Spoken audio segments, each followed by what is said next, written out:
Oh.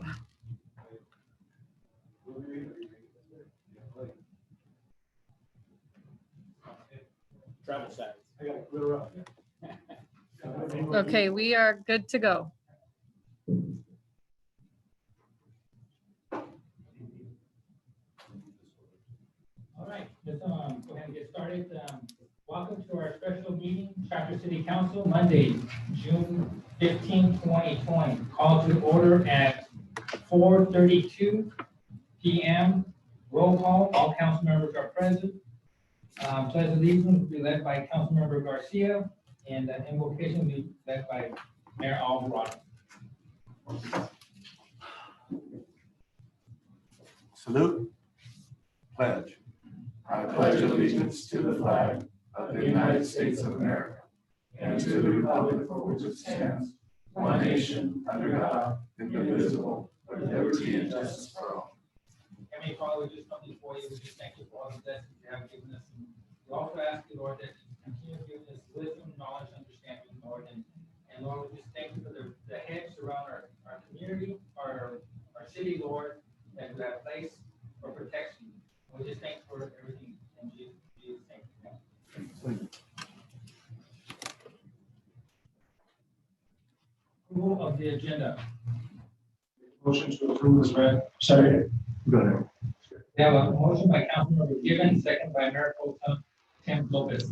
Councilmember Givens, Aye. Lopez, Yes. Prout, Yes. Garcia, Yes. and Alvarado. Yes. Thank you. Moving on to public comments. No public comments were received at this time. Okay, thank you. Public comments is now closed. Moving on to manager's report, preliminary budget review, fiscal year 2020-21. So the American Council, this is a continuation of our proposed preliminary budget for fiscal year 2021. Last Thursday, we had a presentation on the general fund. This evening, we have the enterprise funds and general service funds. Again, this evening, we have our budget consultant, Bill Statler, making the presentation. Just a friendly reminder, this is interactive, so if you have questions during the presentation, please we ask that you ask them so that we can provide you information.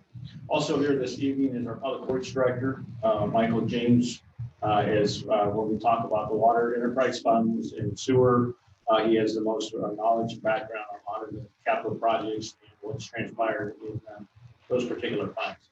So he's here with us this evening for any questions that might arise during the presentation. So with that, good. Thank you. Next slide. Just bear with me just a moment.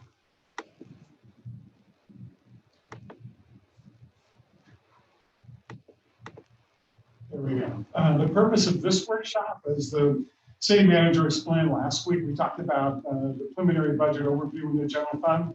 This workshop focuses on the remaining funds, sort of the special revenue funds and the enterprise funds. You have 6 enterprise funds: water, sewer, transit, telecommunications, rail operations, and refuse. For the corrections operations, you actually have 3 funds, and we'll talk about those. We have 4 internal service funds. We'll be talking about those. And then you have a number of special revenue and capital outlay funds, which really, with one notable exception, the lighting and landscape maintenance district, they really support your capital project funds. So that's really what we'll be focusing on for that. So next slide. So the first group I'm going to kind of talk about are your enterprise funds. And my suggestion is, because I've been asked to be peppy and brisk, want to encourage your questions, but excuse me, we sort of group these, so maybe it makes sense to kind of wait when we get through the group, and then we can answer any questions if you'd like. Virtually all of these funds we're talking about today, with the exception of the correctional facility, man, they all touch on public works. So Mike James is with us. I'll do a high-level briefing, but if you have any detailed follow-up questions, I'll be deferring to Mike to answer those. Next slide. So here's sort of a summary of the Water Operations Fund.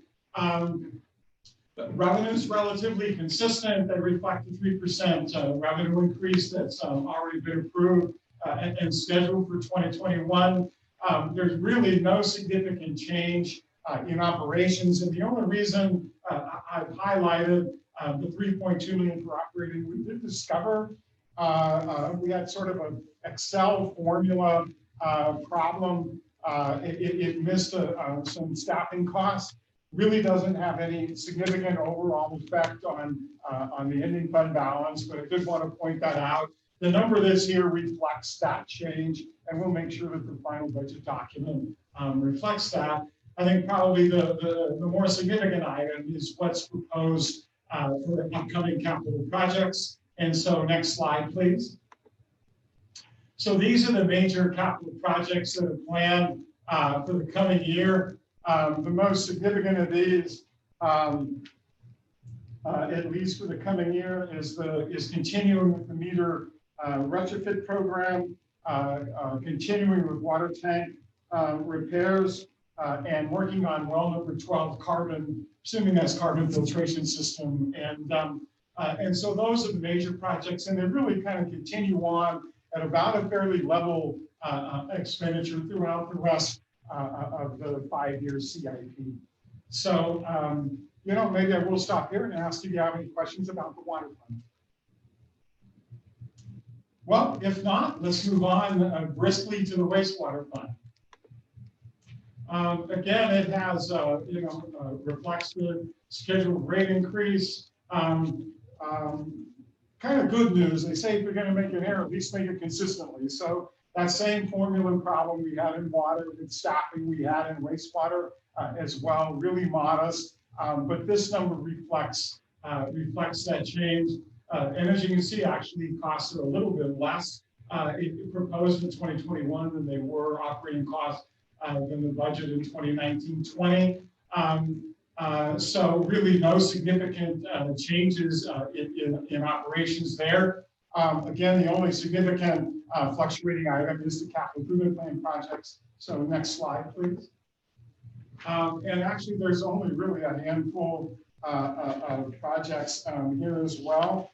Really just continuing ongoing, almost more maintenance infrastructure oriented projects, manhole coating, lift stations, heat treatment, and projects at the wastewater treatment plant. So really no significant items here either. And so kind of unless you have some questions about the wastewater operations, we'll move on to refuse. I do want to point out for both water and wastewater, your minimum fund balance policy calls for a 25% minimum fund balance in those two funds, and they both well meet that target, that goal at the end of 2021. Is that the first time that's happened?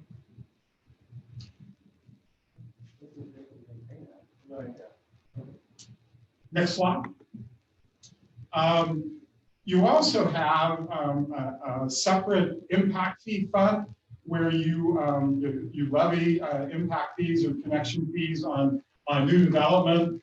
And that's going to be totally for, obviously going to be totally for capital improvement plan projects. And the only planned project there, although it's a significant one, and most of that's really in progress this year, and that's for the southeast chapter sewer. Should wrap up most of that project that's in progress, if not this fiscal year, certainly carrying over in the next. And then just a small amount of money is recommended to finalize that project. Next slide. So on the refuse fund, again, this reflects scheduled rate increases. The only reason that I've highlighted operating in this case, included in the operating budget, is $300,000 for the replacement of one of your trash trucks. And so just wanted to highlight that for you. That's like solely accountable for why that's a change. Just to point out, for capital projects or capital outlay, you make two distinctions in your budget. And historically, those things that are kind of capital outlays, machinery and equipment, they're kind of included in the, whereas capital improvement plan projects, more construction-oriented projects or one-time projects, those are included separately in the CIP. And so in this case, the truck purchases are included in the operating budget. That is the only significant change that's here, is that scheduled replacement. Next slide, please. And very modest CIP project, just really a continuation of ongoing container replacements, about $35,000 to $38,000 a year throughout the 5-year CIP. So next slide. We need to go back. We went a little quickly there. And that's the transit fund. Again, there are no real significant differences in its operations. It does have a small negative fund balance, which is really being carried over from prior years. This isn't a new thing, very small, just sort of a rounding error really for any general fund advances that are necessary. But again, its most significant change is and completely offset by federal operating grant is the replacement of your 2 vans at $330,000. But again, that's exactly offset by a federal grant. Theoretically, we can't show a positive in this category, correct? To maintain the status for those grants, we have to maintain a negative fund. Along with the other funds that have negative balances, I would be recommending that you take a look at this about how to resolve that. You really don't want funds, even if it's a small amount, to have negative fund balances. So how that best gets resolved, you could do it with a small revision in your apportionment between Article 4 and Article 8 TDA funds. You could do it through a direct general fund subsidy. There's lots of strategies for doing that. But the negative number that you have at the end of 2021 is not new. In fact, it was a larger number at the end of 1920. So you're actually making progress in that. But at this rate, it would take you about 8 or 9 years to totally address that. So it becomes another one of those issues that you really don't want to have negative fund balances. And it happens. I don't want to say you're unique in that, but you need to have a strategy. You need to have a plan. Kind of like Silver Linings Playbook. You need to have a plan and strategy for how you're going to resolve that. So, Councilmember Givens, Mayor Council, we have Sylvia on the line, who is our overseer of the transit, who could better probably answer specifically to your question. Sylvia, on the line? She's on. Sylvia?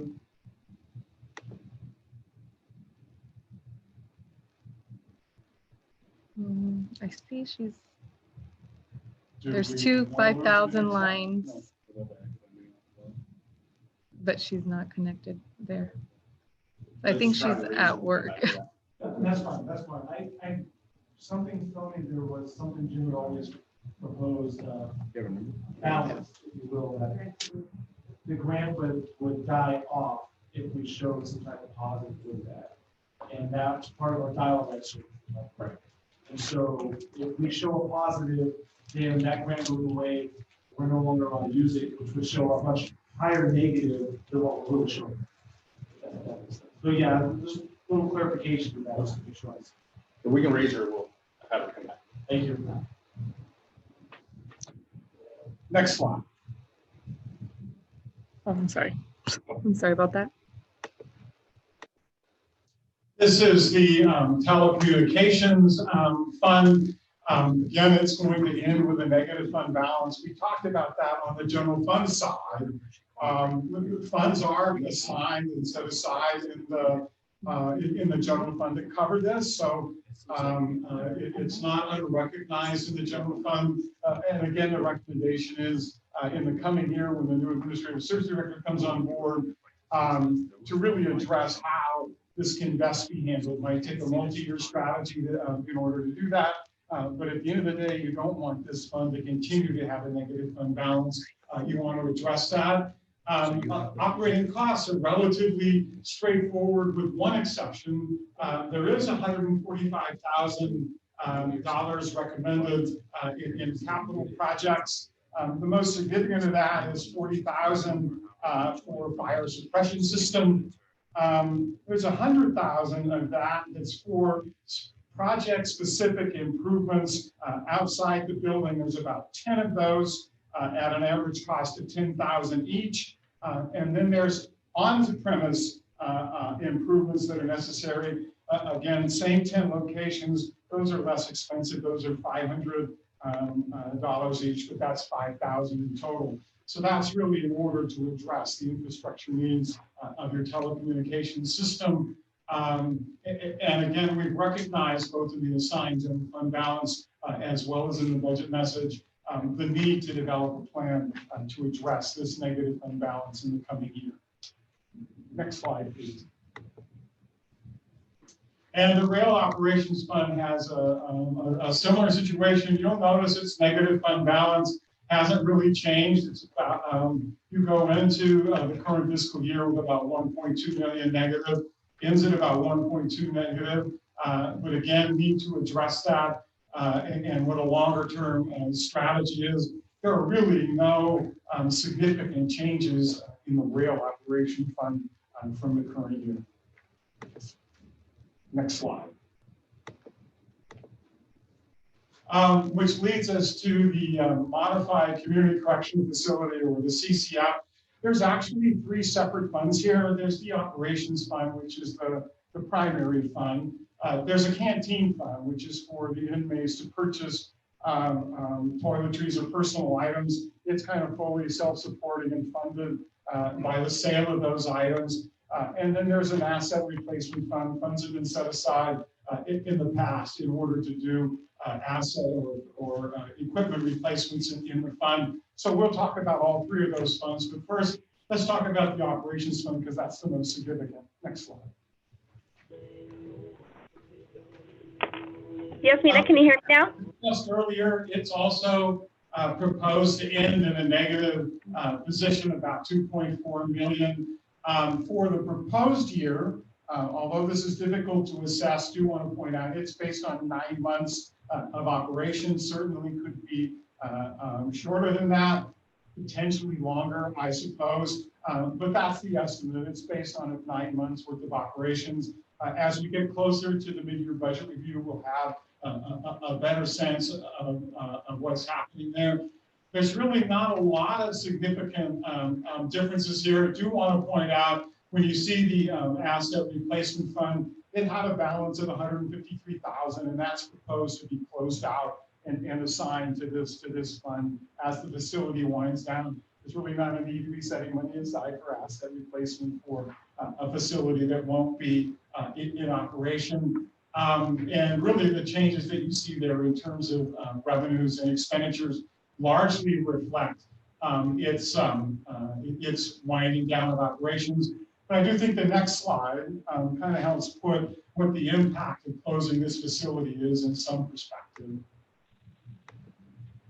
And that's to look at what has the general fund been receiving in the way of either internal service fund reimbursements for the shop, for building maintenance, for liability insurance, and for information technology support.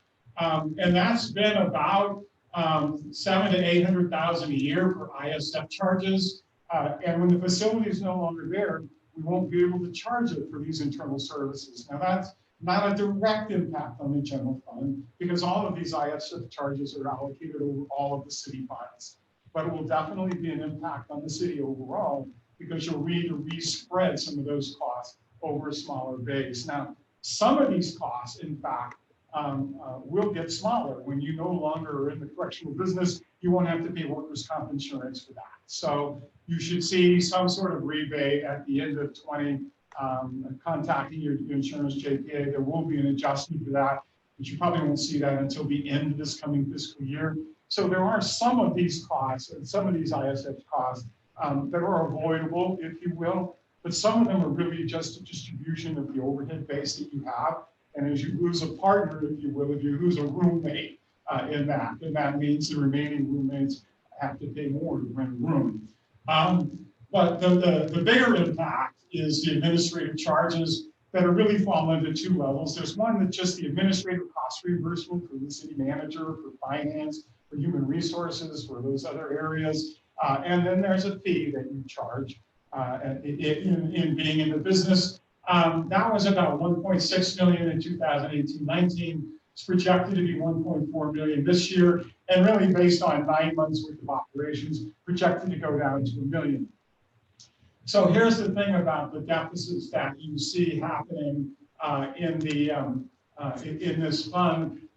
It's just about equal to the cost of those administrative charges. You weren't going to be able to get those administrative charges in the future when it wound down anyway. So what you're really seeing in the impact on the negative fund balance for the current year and next year is charging the fees that we would normally charge. You're not going to be able to get those in the future. Now, we're letting the fund show this, and we're not trying to reduce those administrative charges, because the hope is we can get the state to mitigate some of these closure impacts. And I don't want to pre-mitigate the impact for them. The more we can get at administrative reimbursements and normalize set charges, the better for the city overall. But I do want to point out that whether this closed this fiscal year or when it closes this fiscal year, the impact, and we tried to highlight it again in the budget message and also in the earlier review we had with the general fund, the two of the big impacts that we can see coming down this year are those impacts from COVID-19 and those impacts from the closure of the correctional facility that are really independent of what happens with the economy and COVID-19. So I think this just helps sort of illustrate a little bit of what the impact is going to be of closing that facility on the city's general fund in terms of the revenues that it's received in the past.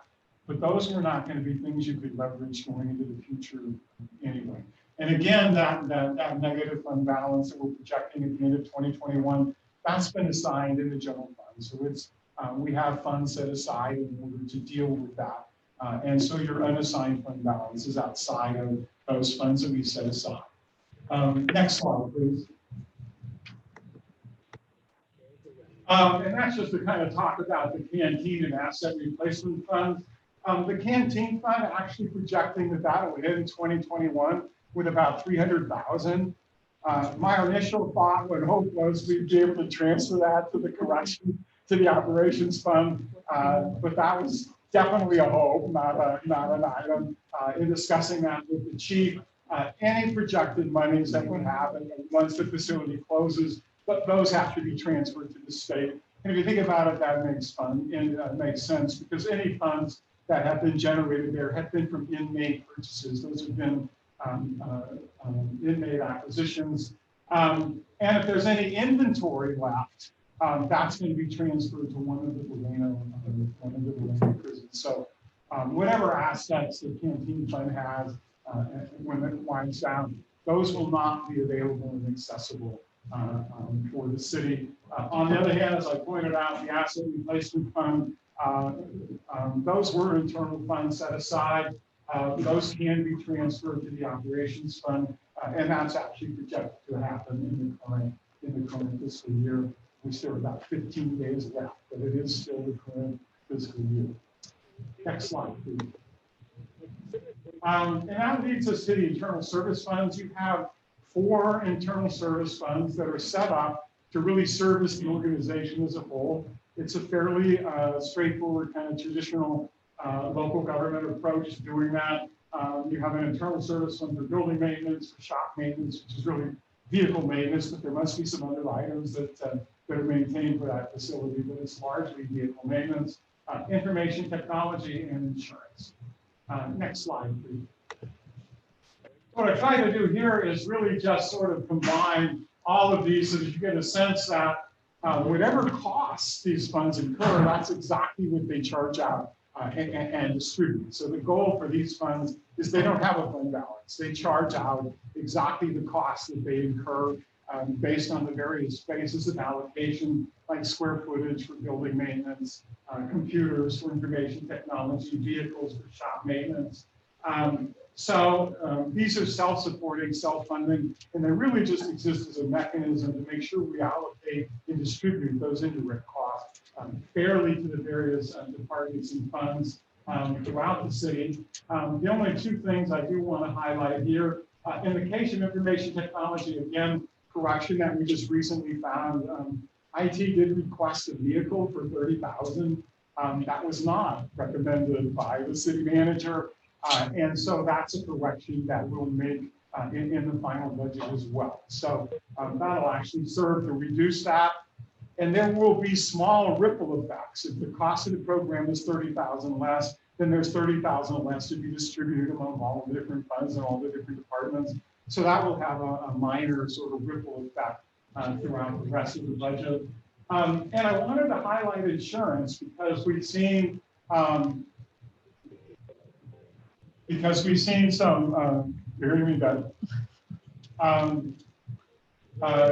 Because we've seen some significant cost increases in both workers' compensation and liability insurance over the last 2 years. So I wanted to highlight that change for you. Next slide, please.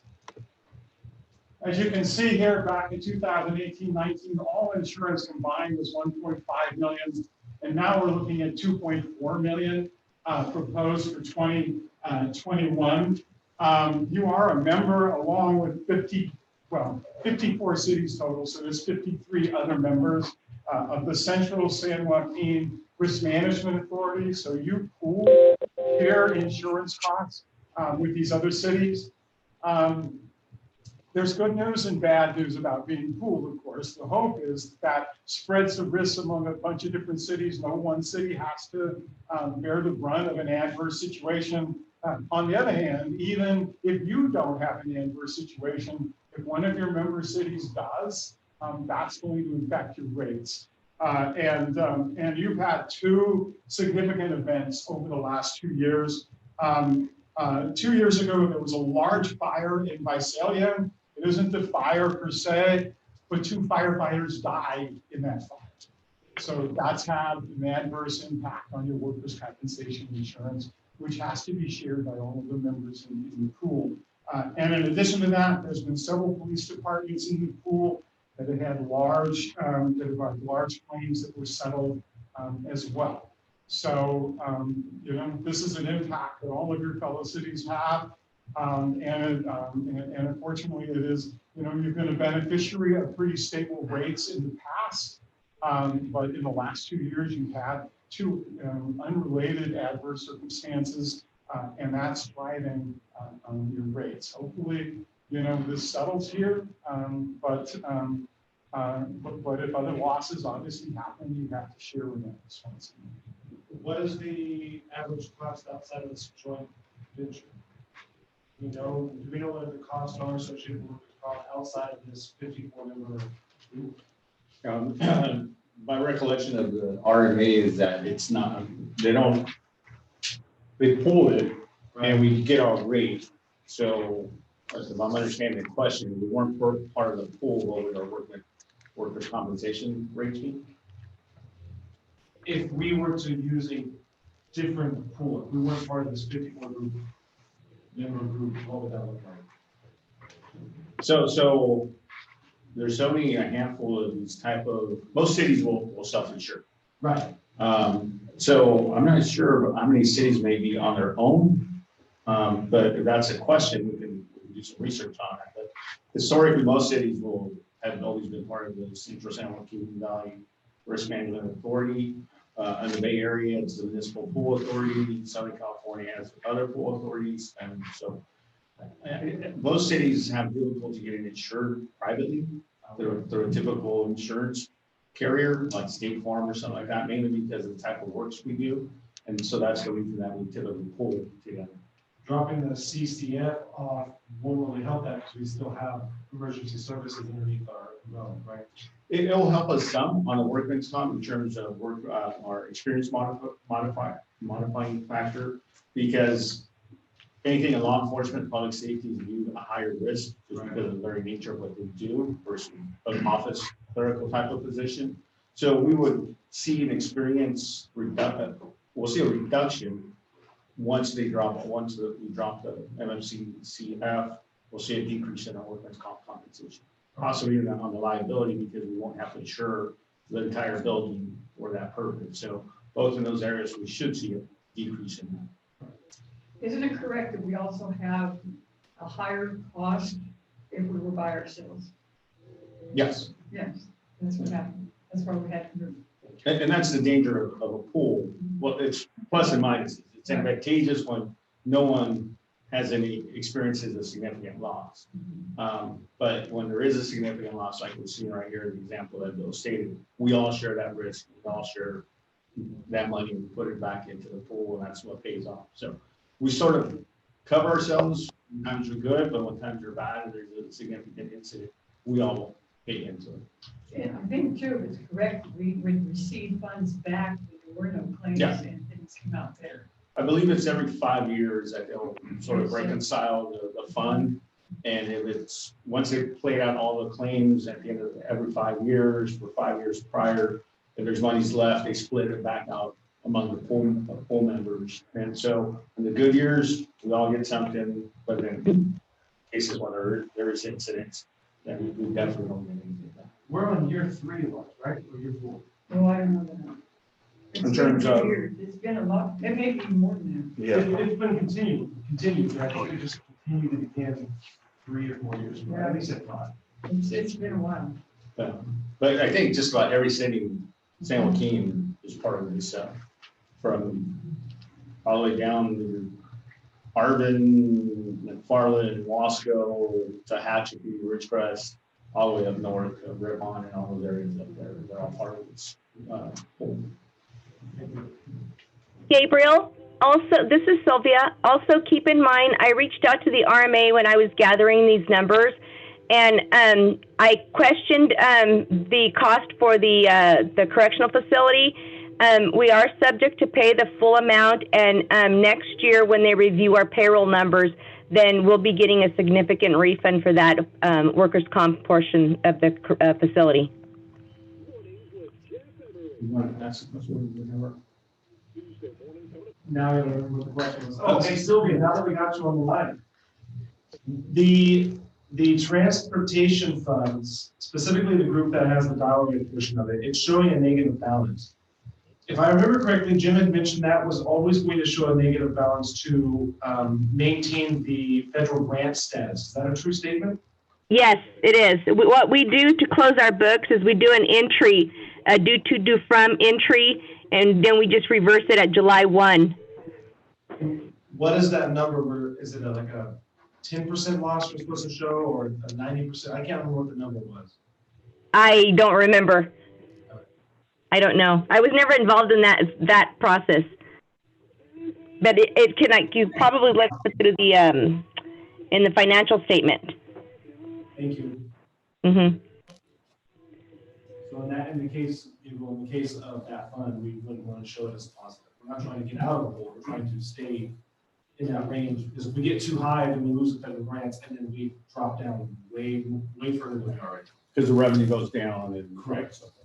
We'll do some research and see what happens and we'll get back to council on the separate cover. Thank you. Next slide, please. And so that leaves the other funds, which are called special revenue funds or capital outlay funds. Again, with one exception, which is the lighting and landscape maintenance fund. All of these other special and capital outlay funds really exist to support your capital improvement plans, projects that are either outside of the enterprise funds or outside of the general fund. So next slide, please. The one exception to that is lighting and landscape maintenance. That's about $900,000 in special assessments. You actually have a public hearing on this scheduled for tomorrow, where you'll be looking at all the different zones and what the assessments are. So rather than forcing you to go through that twice, I'm going to defer to the hearing that you're going to have tomorrow in talking about the lighting and landscape maintenance funds, which leads us to the other funds. Next click, I think.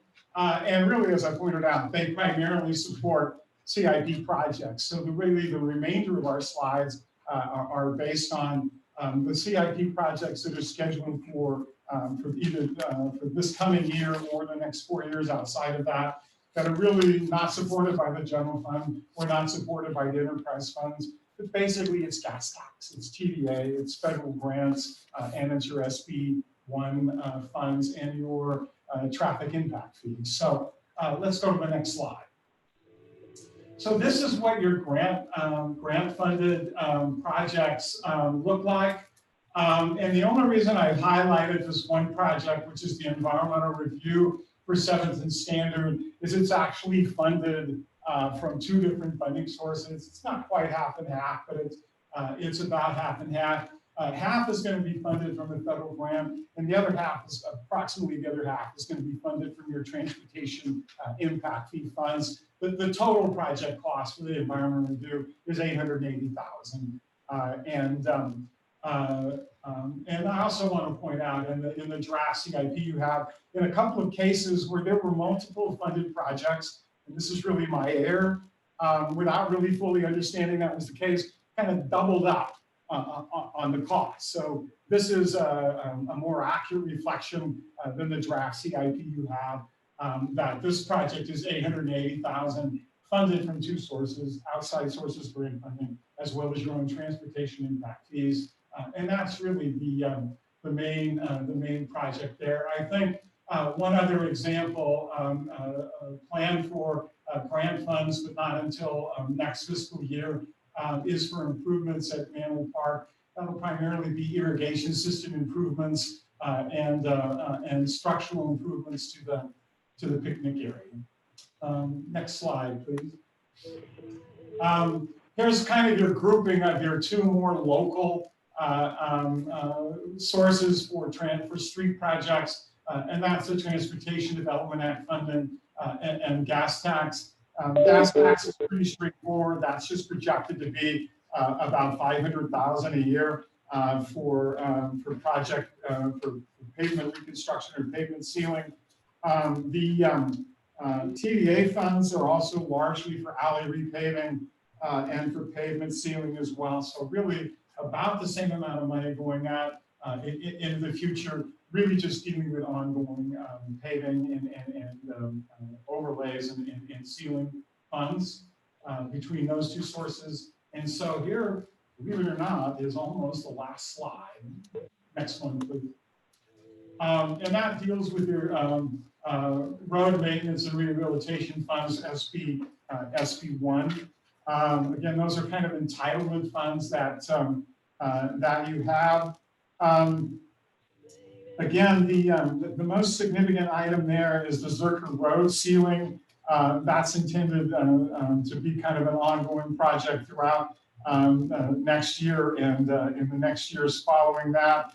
And again, on your traffic impact fee funds, again, these 7th Standard widening environmental review, $480,000 of that will be funded from transportation impact fees. Again, the total project cost there is $880,000. And then the other significant project for street improvements is the access improvements at the Shafter Job Center, and that's matched with some general fund money that has also been set aside and allocated for that project as well. And the last one is your traffic safety fees, again for pedestrian street striping, about $100,000 per year. That concludes the section on overview. We go to the next slide. And that's really just talking about what the next steps are. We've obviously worked through a number of special budget workshops for strategic planning, for budget correction, to deal with policies, to deal with sort of how general fund is done. So we're kind of down to the last workshop before hopefully the next and final step. And that's going back to you in about a week. With the final agenda for us, recapping what the changes have been through this process so far, the resolution you got, also have about the appropriations limit for 2021. I do want to just give you a brief recap of the changes that happened so far today. We are going to fill all 4 vacant office positions. The city manager, the police chief, and through their line item budget, your request was that we be able to figure out how to fund those within existing resources. And my understanding is that search for savings has been successful. And so we will, that will be one change that will bring back to you. Again, as I pointed out, there's some minor self-employment changes that we need to make in water and wastewater. And the charts that have been through this evening reflect that. We need to collect that 30,000 in the information technology fund. They don't have authorization. We don't purchase that. And then there's just some small tweaks to the CIP that will impact the general fund, that will impact the enterprise funds, in order to better reflect the funding sources compared to what was in the draft. And with that, last slide. We'd be happy to answer any questions that you may have. Do you know the list of projects that were included in the $145,000 for telecommunication?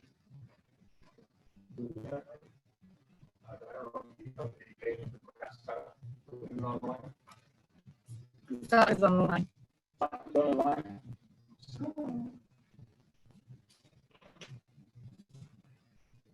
Scott? Should be able to. Yeah, we got a breakdown. More fiber optic. Scott? Yes, can you hear me? All right, the breakdown of the 145,000 proposed in the capital. Yes. So that,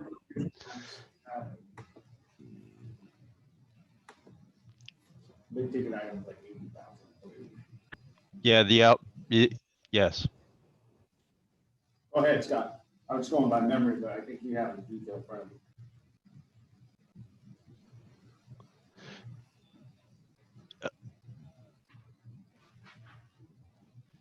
Okay, we're getting a major delay here. I'm hearing myself after about 15 seconds, but so that was Bill had covered this, but the 40,000 of that was, yeah, 40,000 of that was the fire suppression system at the CO building on Lardo Highway down by West Tech College. And this is really weird. 100,000 of that was for outside plant build outs to customer premises on our fiber system.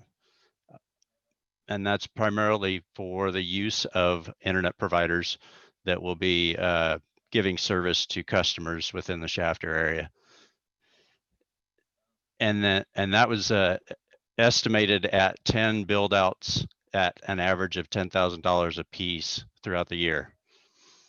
In addition to that, there's $5,000 for equipment within the buildings that the customers for the network providers will use. And that was also estimated with 10 build outs at $500 a piece. So that 40,000 plus the 100,000 plus the 5,000 makes up the whole 145,000.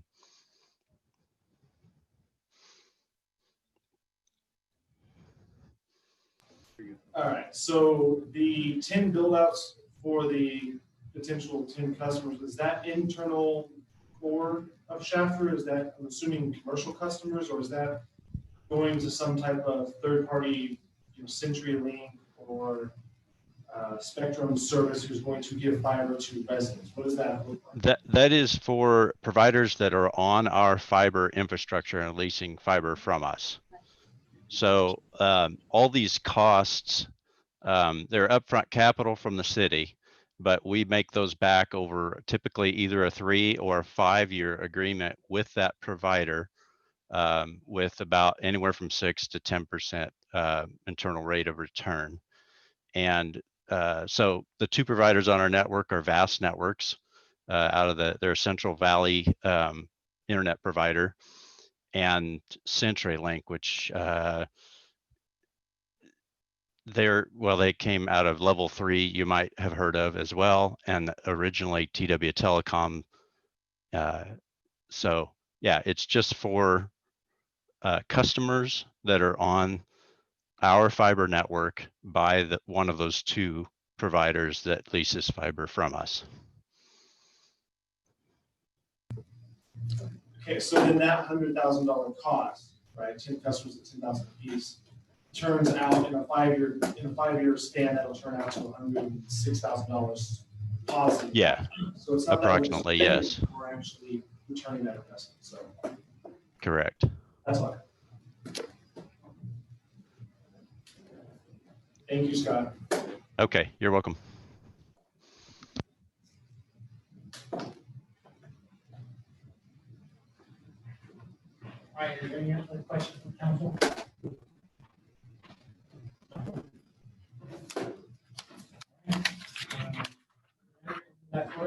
No, so Mayor and Council is, Bill has stated on the 23rd, we'll come back to you for budget adoption with the changes that he's described, those 4 changes and the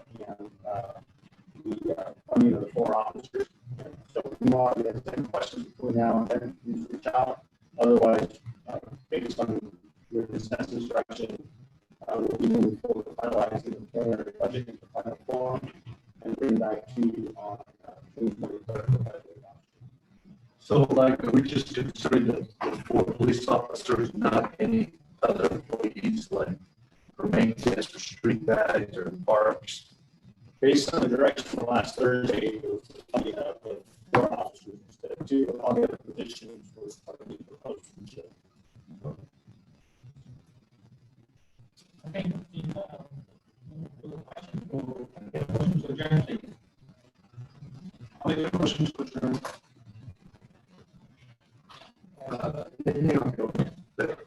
Before we adjourn, can I make a couple? Can you speak into the microphone, please? I'm all for the 4 officers. I think it's great. I think we need it, especially if you're the chief. I think it's the best thing.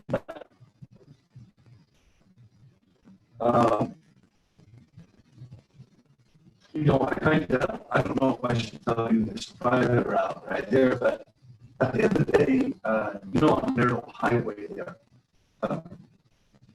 your Cherry, where Cherry Street's at, that island there, it just always looks pretty, neglected, right? So, and I constantly get calls from a little bit of the alleys, and I'm telling the people, listen, we got 70 alleys in the city of Shachter. I know 3 or 4 bad alleys, but what I'm trying to tell them that we're batting like 92%. I'm trying to calm them down. I think we're still ahead. We're doing a great job. I remind them. So I would like us to see, since you're here, Michael James and all that, if we can see about hiring a certain. I don't know if it's in the budget, the books. Hiring a guy to overlook the valleys, keeping a guy on there though, to just always make that look normal. I don't know if there's any money for that stuff. I don't know if this is the right time to bring it up or not, but I mean, on Little Highway, it doesn't look good. When you're coming in on Cherry.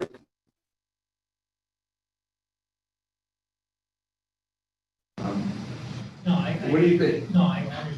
So it would be more of a proposing maybe hiring one of the 3 names. Is that what?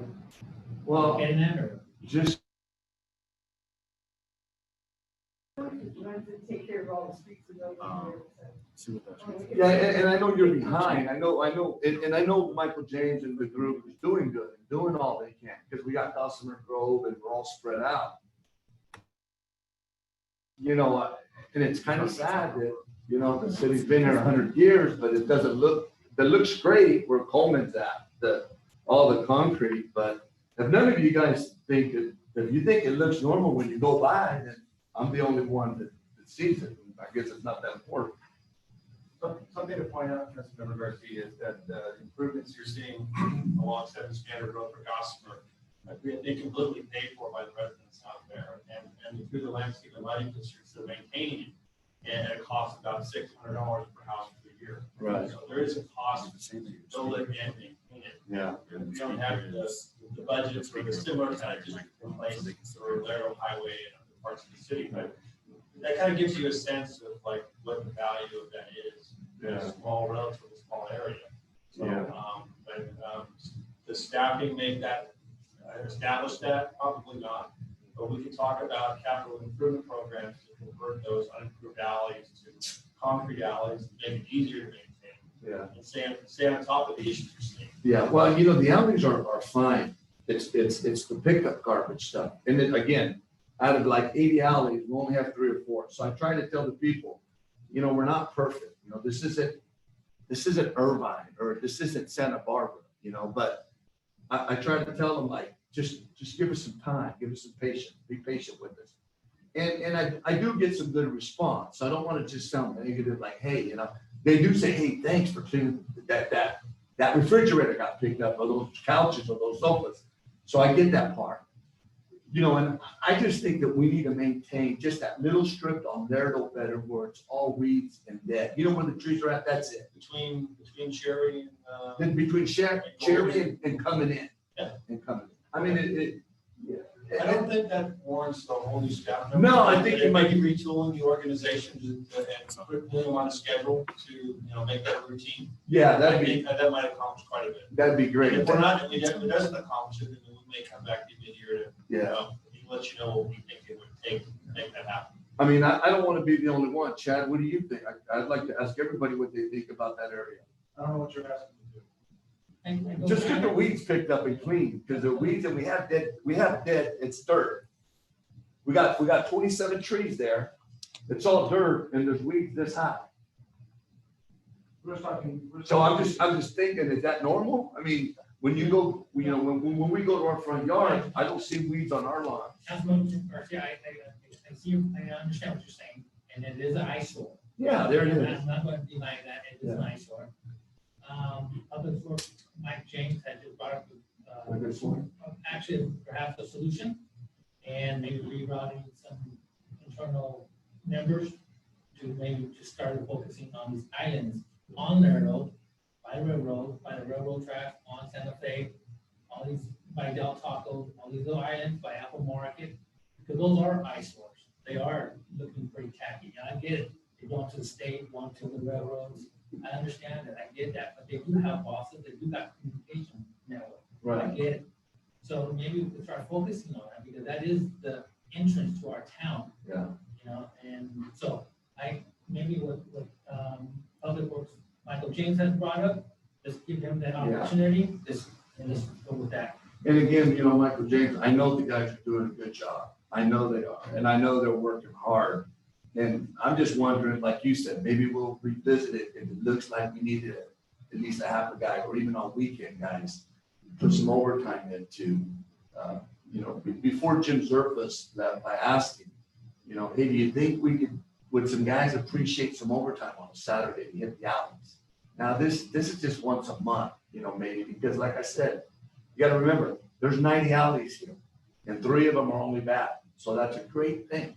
So they wouldn't need a lot of area. It's not an every Saturday deal, but also, kind of just hit that little area that kind of bothers. I don't want to just say it bothers me. I don't know. Maybe It you bothers guys. me too. Yeah. Bothers me Okay. too. How about you, Caesar? I mean, That area you're talking about, I haven't noticed, to be honest with you. you have no. Okay. There's other areas I've seen the community point out to me, and a lot of it is the educational side, which is they don't understand that doesn't belong to us. Right.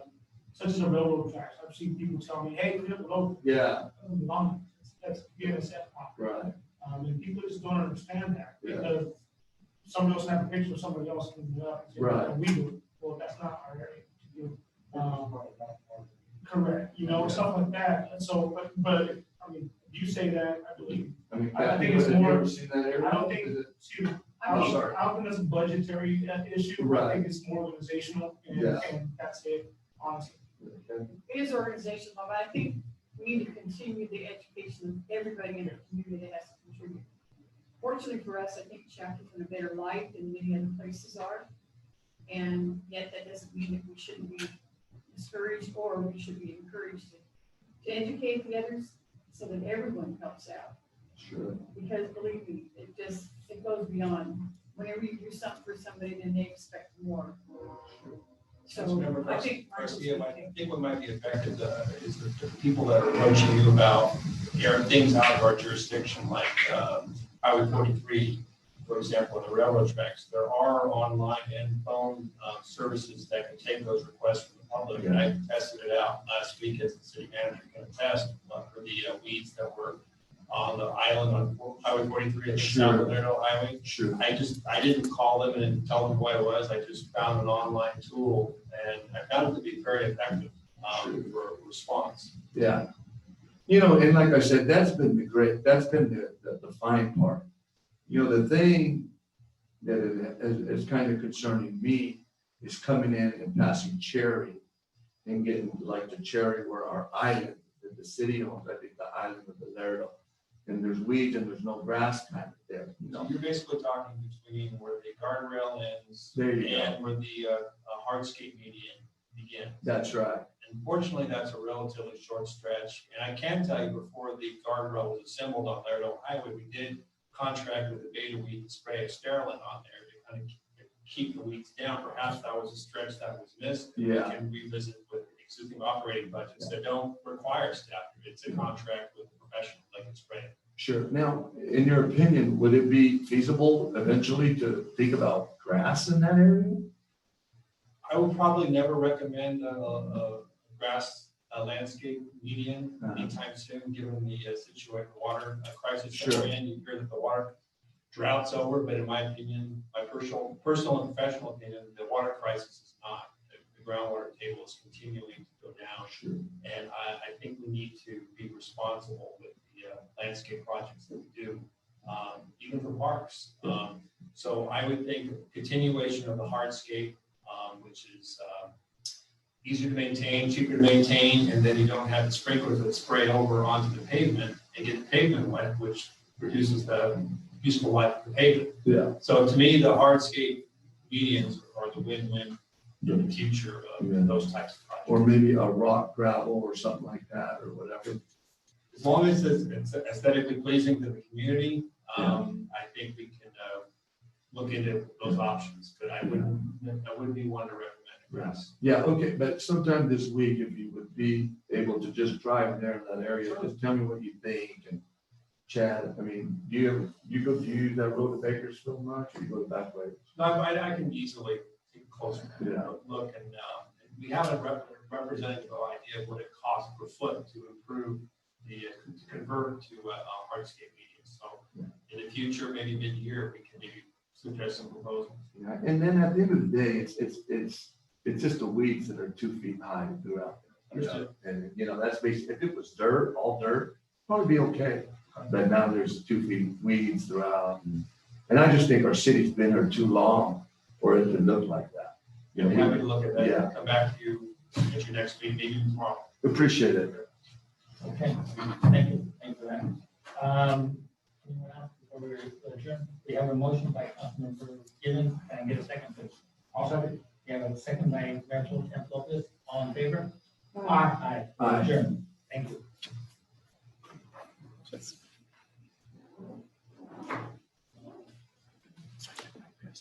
See you guys tomorrow.